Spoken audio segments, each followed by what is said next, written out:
So this morning I was planning to go to the seaside, but the part of me that has is alive again said we're gonna do work first and then we'll go. There was also one or two things else logistically that I wanted to get done today, but I've moved that till tomorrow. But my point is, it doesn't matter. It doesn't matter what happened in the past to a degree. It doesn't. Does it? I don't know. Essentially, it's about managing the symptoms now. So, like,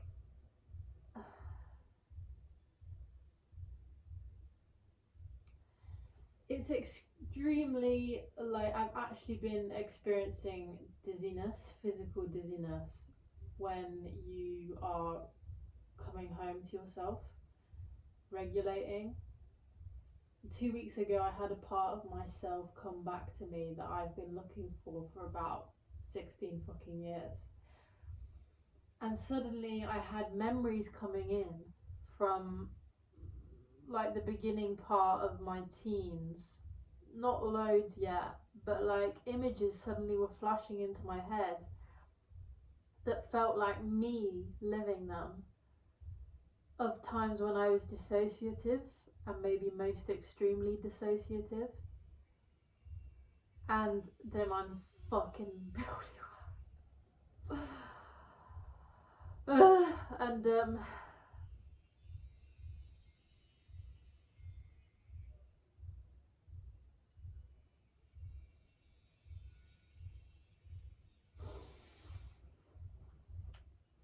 you know, it's like awakening parts of yourself that you've been looking for and then maintaining them throughout the day. And things like ADHD, which is a alternate pathway of the brain, right, to deal with situations. Like the part of me that's untouched by any of that is kind of like coming to terms with like the symptoms. But who I am as a very conscious being is is is having trouble also.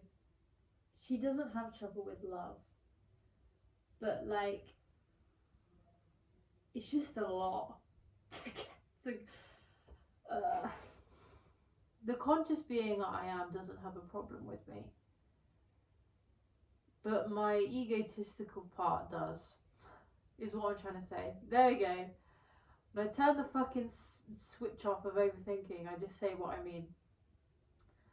But it's like, I was planning things today and they've gone a bit awire, but also I'm going to bring it back in. But I just mean like, just then, after doing work on my laptop for about an hour and a half, I then was like going into panic mode again because, you know, I've been on my laptop, and I just like had an epiphany of like last night of realizing that I don't want to talk about it yet, actually, it's too soon. But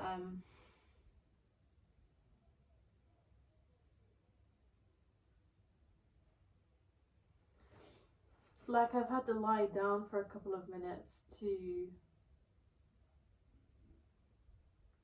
get to grips with reality again. I have that throughout the day where I forget what I am, who I am. Panic comes back on mode, the wounded self tries to get in and drive again. And I have to like stop everything. And just then I was just holding my face and my head in the dark. And there was a point where my eyes focused and it was like, we're back.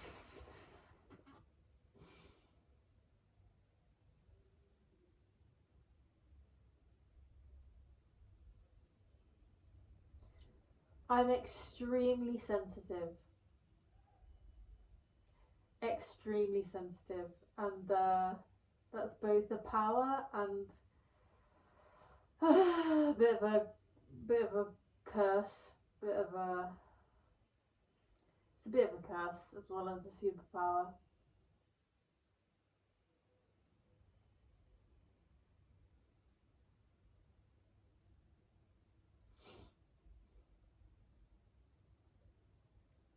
It's just hard to arrive back to yourself when you've been gone for so long. It's really jolting, and I'm experiencing the actual physical symptoms of getting dizzy. Feels like whoa. Um, but the stability has to be me, right? So like it's a constant rewire. It's a constant checking in throughout the day of like coming back. Oh, we've lost her again. Coming back. Okay, that she's about to fucking freak out. Coming back.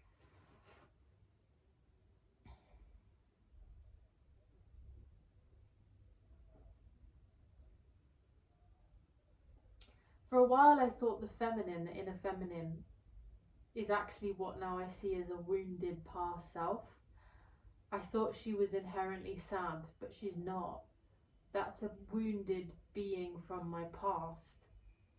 And she wanted attention, but I thought that was the feminine. I got it all fucking wrong. Oh. I'm actually extremely outgoing, but I'm not at the same time.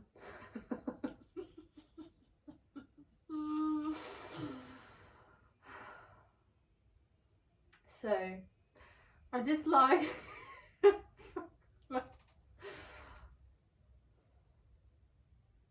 This is the wind. I'm just lying here for a moment.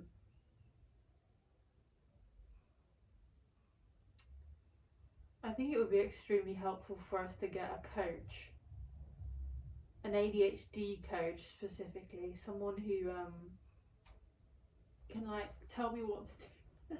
Tell me what to do, Father, because so far. But actually, I do kind of need to be told what to do and like be kept accountable and disciplined for it, because I do that and then I forget. As in, like, I sit down with myself, make a plan. Maybe like my inner self is back online, and then I just get lost again, or the plan goes, and then it's like, oh fuck. Like I need someone to sort me out a bit. Sort me out. Oh. I'm still a bit dizzy. Ugh. But one thing I want to say is that I was on the phone to a peer support worker for a 7 week period twice this year doing therapy sessions. But it's like someone who's been in the same boat as you and is maybe a few steps ahead in their healing, and it caters to complex emotional needs. So that could cover like ADHD, BPD, bipolar, CPTSD, stuff that's complex, right? I was just diagnosed with ADHD. I reckon it's absolutely sure that there's complex PTSD stuff in there. But it's not all that I am, right? Which I'm really getting to grips with now. Of like, shit, that's just one story. Who am I? Who am I actually before that or after it? Or yes, it will be with me, but I don't have to be that entirely. And speaking to two women was the most helpful thing I've done in years. I can't tell you the revelation of like, it was suddenly like someone was speaking the same language as me. Not like someone's learnt the language and also they check back to their language book throughout the conversation or whatever, or their textbook. It was like someone gets it. And I was like, oh my god, like this is. It made me feel less crazy. Any stigma I still had around all of this stuff as well. I just still don't know the whole world of it, but it made me less judgmental towards it as well. which, you know, really is me rejecting part of myself out of fear of like not being okay, even though nothing's been like confirmed, or, you know,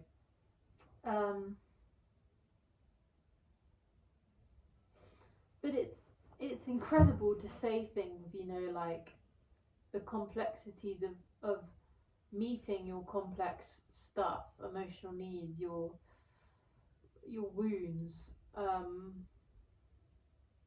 and seeing that actually you can still be quite sane, or that it doesn't like when you speak to your people in that, it's like, oh, other people do this too, and this is actually like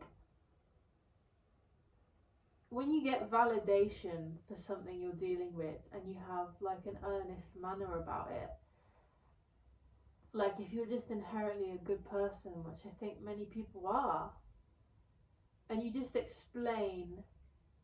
It was like this podcaster once said, this business coach I've been listening to, like, just share your story, and you don't have to lean into the sadness of it. Just share your story, and if something is upsetting, that will come across anyway. Like, people will take what they hear, but you don't have to make it sad.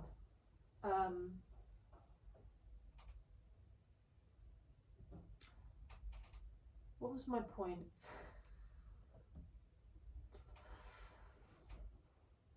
But yeah, kind of done with talking now.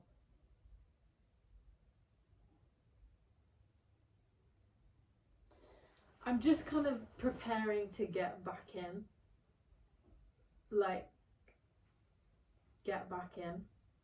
Not be. I realised it's been incredibly addictive to be alone.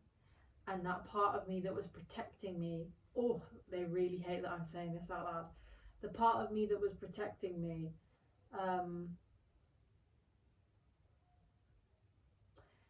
doesn't want me to share me, because I kept today's me kept them company in their sadness, because they already feel entirely alone and abandoned.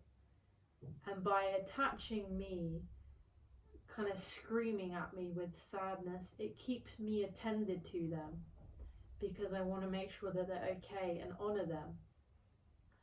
But by, no, fuck off. Fuck off. Fuck off, you selfish bitch. You're not a bitch. But fuck off, man.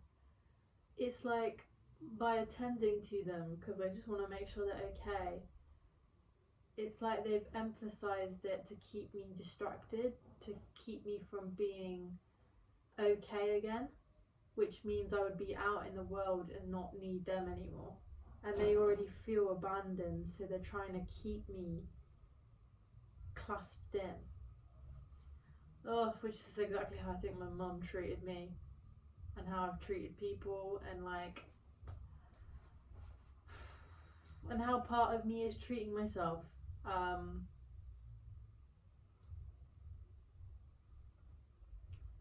I know you feel alone, and I know you're trying to hold on to me,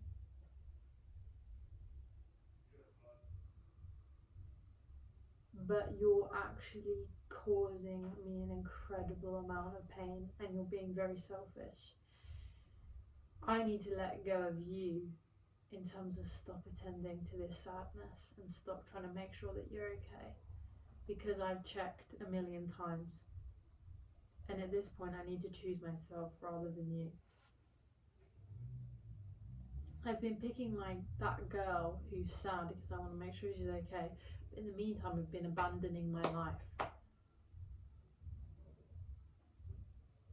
or looking for some kind of justice for her, or being judgmental and untrusting of people, and looking for maybe some kind of spiteful, almost revenge actually, like a spiteful, like, look who I become and look what you fucking lost,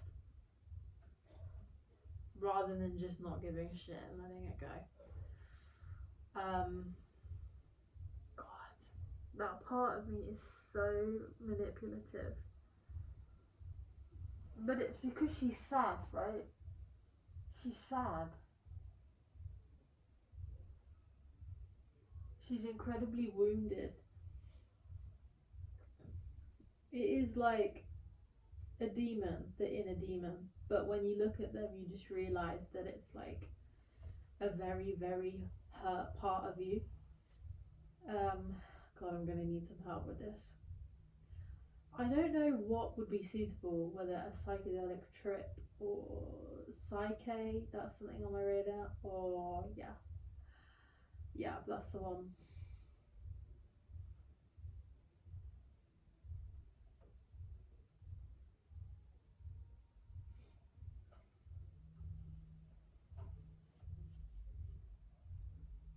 Hey Siri. Hey Siri.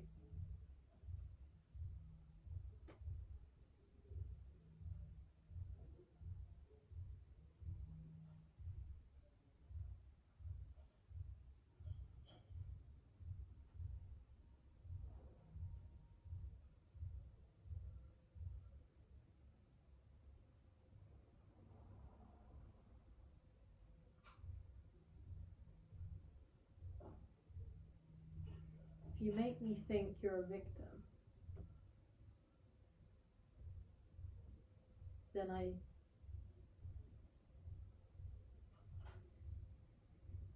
won't leave you in your sadness. But you're stagnating and you're rotten.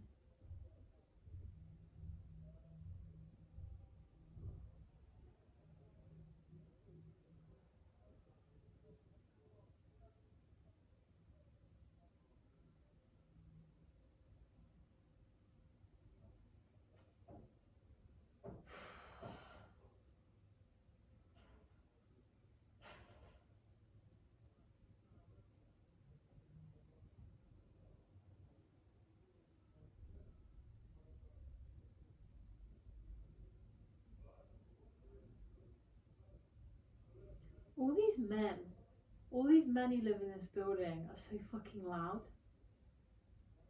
And then there's men doing building works out there, and there's men in a barn over there. Men are so loud. It's like, can you shut the fuck up? Fucking downstairs, banging all night, doing whatever the fuck they're doing. Chatting as loud as ass fuck in the stairway. Boom, boom, boom, boom, boom, running down the stairs. Like, men are so loud and so annoying.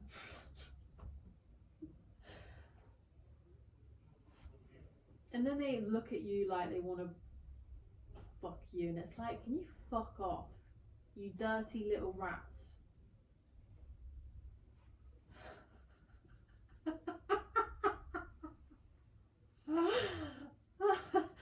Not all men.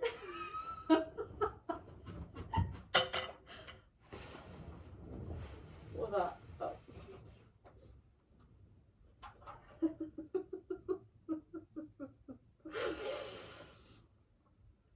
Not all men.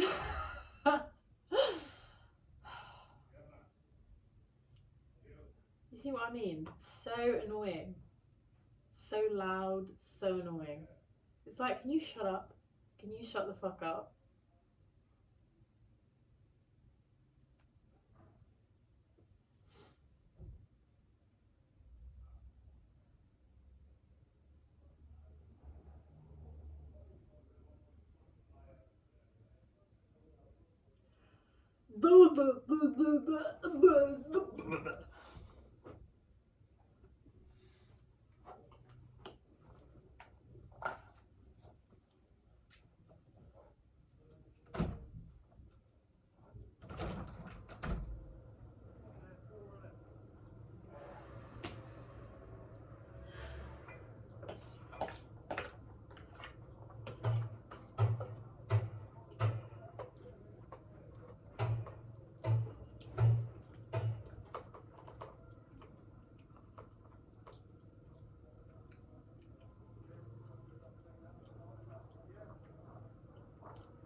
I'm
not going anywhere.